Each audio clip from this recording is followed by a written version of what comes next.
The house of the Lord means law, the law, God's law. You cannot get equity unless you do equity. You cannot seek the assistance of God if you're not following God's law. You cannot get the protection of God if you're not obeying God. That's how they're able to use these statutes. These statutes really are for lawless, godless people. They created them for the goyim.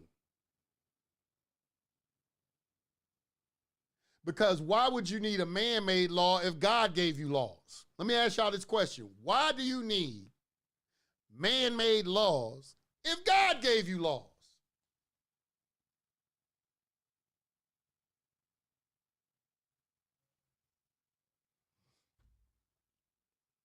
That's what the common law was about.